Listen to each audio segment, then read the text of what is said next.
Railway station గతం కంటే ఇప్పుడు బాగుంది, కాకపోతే బాగా అభివృద్ధి చెందింది కానీ ట్రైను 2-3 నిమిషాల కంటే ఎక్కువ ఆగట్లే. పబ్లిక్ కూడా ఇబ్బంది పడుతున్నారు, రన్నింగ్లో ఎక్కువ పోయి కింద పడుతున్నారు సార్. ఇది బాగా ఇబ్బంది ఉన్నది. అట్లా రైల్వే స్టేషన్ అనేది ఇప్పుడు ఇంటర్నేషనల్ స్థాయిని మరిపిస్తుంది కదా. ఇంటర్నేషనల్ స్థాయి మర్పిస్తుంది. విమానాశ్రయం కంటే బాగుంది, అట్లానేం లేదు. 2 మినిట్స్ ఆగుట్లా పబ్లిక్ సఫర్ అవుతారు. ఇప్పుడు వాటర్ కొనుక్కోవాలంటే అక్కడ ఒక 2-3 నిమిషాలు ఆడనే అవుతుంది.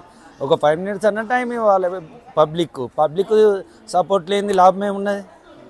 అట్లా బిజినెస్ అంటే ఈ ఆన్లైన్ చేయబట్టి మొత్తం పడిపోయినాయి సార్. మాది ఇదివరకు లెక్క కూడా కాదు ఫుడ్, ఇప్పుడు అంతా బాస్మతి రైస్ ఉంటుంది, మళ్ళీ A to Z అన్నీ ఓకే ఉంటాయి. దానివల్ల ప్రాబ్లం ఏం లేదు, కానీ ఆన్లైన్ చేయబట్టి మమ్మల్ని అసలు జీవనోపాధి లేకుండా పోయింది మొత్తానికి. అంతే. మేము డిమాండ్ చేసేది ఏం లేదు సార్, కాకపోతే రైల్వే వాళ్ళు బడ్జెట్ గురించి చూసి ఆన్లైన్ ఇచ్చిళ్ళు, కానీ మరి కొన్ని వందల ప్రజలు బతుకు విధానం లేదు కదా. అట్లా గతంలో 500-600 వచ్చేది, ఇప్పుడు 300-400 వస్తాయి పొద్దుగాల నుంచి సాయంత్రం వరకు చేస్తే. అట్లా ఇక కొనసాగించడం అంటే ఏం చేస్తాం సార్, పక్క జరుగుతాం.